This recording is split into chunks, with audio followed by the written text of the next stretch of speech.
Bonjour.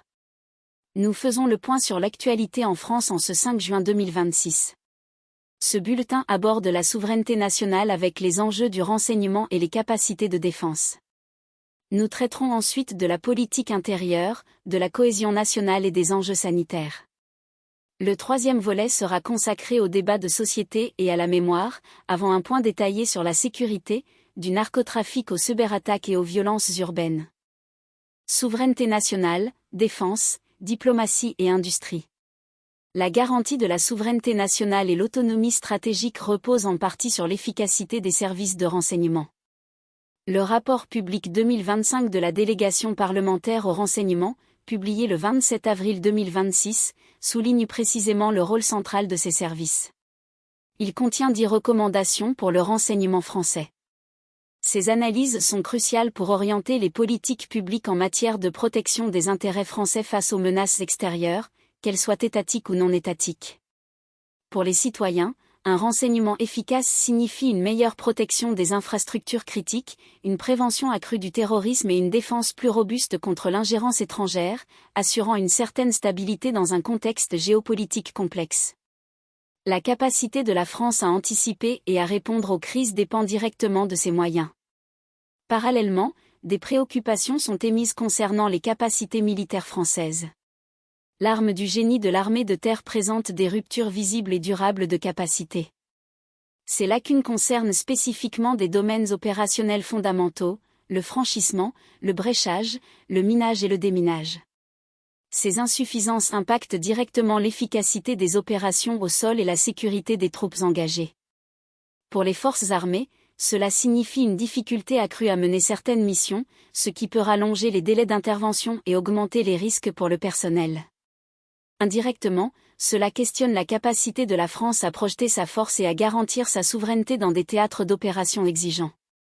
Dans un autre registre, la dimension diplomatique et le maintien de la paix connaissent également des tensions. Un casque bleu de la force intérimaire des Nations Unies au Liban, FINUL, est décédé dans le sud du Liban, et 2 autres ont été blessés.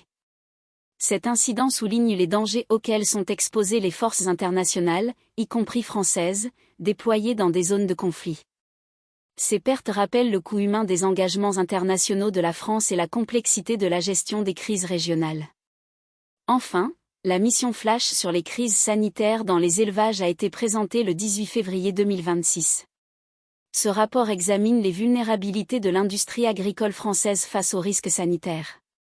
Pour les agriculteurs, cela signifie des défis accrus en termes de biosécurité et de rentabilité. Pour les consommateurs, l'impact se traduit par des questions relatives à la sécurité alimentaire et à la résilience de la production nationale, affectant directement notre souveraineté alimentaire. Nation française, politique, institutions, cohésion. Sur le plan politique intérieur, une évolution notable est enregistrée dans les enquêtes d'opinion.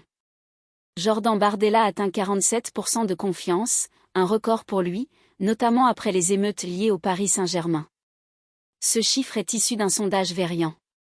Sa cote a progressé de 6 points en un mois, selon l'étude menée du 31 mai au 2 juin. Cette progression significative de la confiance accordée à un dirigeant politique, dans un contexte de troubles sociaux, indique une dynamique politique en cours et une potentielle réorientation de l'opinion publique face aux événements récents. Pour l'ensemble des acteurs politiques, cette donnée constitue un élément d'analyse important en vue des échéances électorales futures et des débats sur la sécurité et l'ordre public. Au sein du paysage politique, les préparatifs pour les échéances électorales nationales continuent. Olivier Faure a proposé une primaire en 2 temps pour la présidentielle socialiste.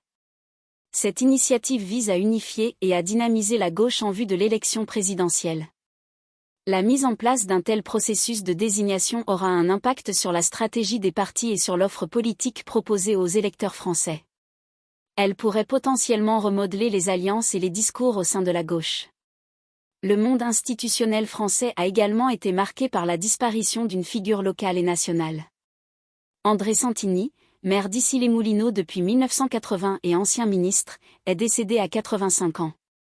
Sa longue carrière politique, tant au niveau communal que national, représente une période de l'histoire politique française. Son décès marque la fin d'une ère pour sa ville et pour une partie de la classe politique, ouvrant la voie à de nouvelles configurations locales. Sur le plan environnemental et sanitaire, une mesure législative a été adoptée. Les députés ont voté un texte limitant le cadmium dans les engrais à 40 mg par kilogramme dès 2027. La teneur maximale passera à 20 mg par kilogramme en 2030, selon une proposition de loi écologiste. Cette décision a des conséquences directes sur l'agriculture française et la santé publique. La réduction progressive de ce métal lourd dans les engrais vise à diminuer sa présence dans les sols, les cultures et, à terme, dans la chaîne alimentaire. Cela représente un investissement pour les producteurs d'engrais et un ajustement pour les agriculteurs, mais un bénéfice potentiel pour la santé des citoyens et la préservation de l'environnement sur le long terme. Identité française, débats sociétaux et enjeux mémoriels. Les questions mémorielles occupent une place dans le débat public français. Un monument aux victimes du génocide des Tutsis au Rwanda a été inauguré à Paris le 2 juin. Ce mémorial, constitué de 2 blocs de laiton noir, a été conçu comme un symbole de recueillement et de transmission. Son installation dans la capitale française s'inscrit dans un processus de reconnaissance et de commémoration des 800 000 victimes de ce génocide, contribuant à la politique mémorielle de la France et à sa relation avec l'histoire internationale. La présence de ce monument est un acte pour la mémoire collective et pour la compréhension des drames historiques. Les débats sociétaux sont également marqués par des prises de position fortes suite à des faits divers. Éric Zemmour, président de Reconquête, a qualifié le meurtre d'Henri Nowak d'allégorie de ce que vit l'Occident. Cette déclaration place un événement tragique dans un cadre plus large de réflexion sur la société. Parallèlement, Elon Musk, figure internationale, a dénoncé un 2 poids 2 mesures médiatique concernant l'affaire Henri Nowak. Ces commentaires, diffusés notamment sur les réseaux sociaux, participent à la polarisation des discussions sur les faits divers, la justice, l'insécurité et la perception des responsabilités, influençant une partie de l'opinion publique et la manière dont les événements sont interprétés. Dans le domaine des organisations non gouvernementales et de la société civile, des tensions apparaissent également. Alexandre Appalt a démissionné du WWF France suite à sa participation à une marche antiraciste. Le conseil d'administration du WWF a jugé cette participation inacceptable et incompatible avec l'apolitisme de l'organisation. Cette situation met en lumière les lignes de démarcation parfois complexes entre l'engagement personnel de dirigeants, l'image publique d'une organisation et ses principes fondateurs. Elle interroge la notion d'apolitisme pour des acteurs de la société civile, dans un contexte où les causes sociales et environnementales sont de plus en plus imbriquées. Les conséquences pour le WWF France sont une réorganisation de sa direction et potentiellement une remise en question de sa stratégie de communication et de positionnement dans le débat public. Sécurité, narcotrafic, cyberattaques et violences urbaines. La situation sécuritaire continue de faire l'objet d'une attention particulière, notamment concernant le narcotrafic.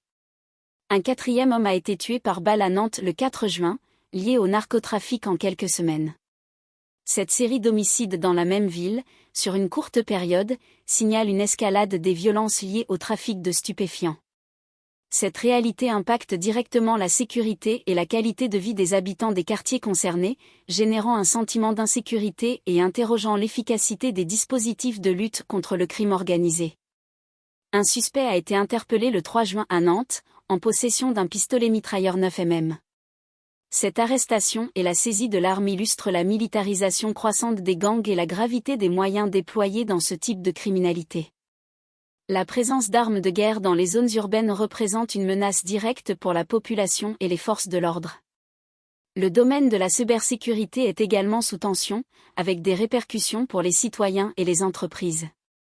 La plateforme française Goodvest, spécialisée dans l'épargne responsable, a été victime d'une cyberattaque. Cet incident expose la vulnérabilité des services numériques, y compris ceux qui gèrent des données financières sensibles. Pour les clients, cela implique des risques de fuite de données personnelles et de perturbations dans la gestion de leur épargne. Ce type d'attaque souligne la nécessité d'une vigilance constante et de mesures de protection renforcées pour toutes les entreprises détenant des informations sensibles. Dans un registre similaire, plus de 200 000 clients de l'opticien Chris sont concernés par une fuite de données. Cette violation de données personnelles impacte un nombre conséquent de consommateurs, dont les informations privées pourraient être exploitées à des fins malveillantes. La récurrence de ces incidents met en lumière les défis auxquels sont confrontées les entreprises pour protéger les données de leurs clients et l'importance pour les individus de surveiller l'utilisation de leurs informations personnelles. Dans ce contexte de protection des données, l'entreprise Voyageurs du Monde est menacée d'une amende de 1,8 million d'euros par la CNIL. Cette sanction potentielle, émise par l'Autorité de protection des données, indique une non-conformité grave aux réglementations en vigueur, notamment le RGPD. L'ampleur de l'amende vise à souligner la sévérité des exigences en matière de protection des données et les conséquences financières significatives pour les entreprises qui n'y répondent pas. Cela sert de rappel aux entreprises sur leurs obligations et de garantie pour les consommateurs concernant la protection de leur vie privée. Enfin, les violences urbaines liées à des événements sportifs restent une préoccupation. Plus de 890 personnes ont été arrêtées suite aux débordements liés à la victoire du Paris Saint-Germain. Ce chiffre élevé d'arrestations témoigne de l'ampleur des troubles à l'ordre public survenus à cette occasion. Ces incidents entraînent des dégradations matérielles, des blessures et un sentiment d'insécurité dans les zones affectées, nécessitant la mobilisation importante des forces de l'ordre pour rétablir le calme. En résumé de ce bulletin d'information du 5 juin 2026, la souveraineté nationale est interrogée par les ruptures de capacité de l'arme du génie de l'armée de terre et la nécessité de renforcer le renseignement, comme le souligne le rapport public 2025 de la DPR. Sur le plan politique, Jordan Bardella atteint 47% de confiance, en progression de 6 points en un mois, selon Verian, après les émeutes liées au PSG. Au chapitre de l'identité, l'inauguration d'un monument aux victimes du génocide Tutsi à Paris marque la mémoire collective, tandis que les déclarations d'Éric Zemmour et Elon Musk sur l'affaire Henri Nowak animent le débat sociétal. Enfin, la sécurité est mise à l'épreuve par l'escalade du narcotrafic à Nantes, où un 4e homme a été tué par balle le 4 juin, et par une série de cyberattaques, dont celle touchant Goodvest et la fuite de données de 200 000 clients CRIS. Ces faits façonnent le quotidien des Français et les enjeux de la nation.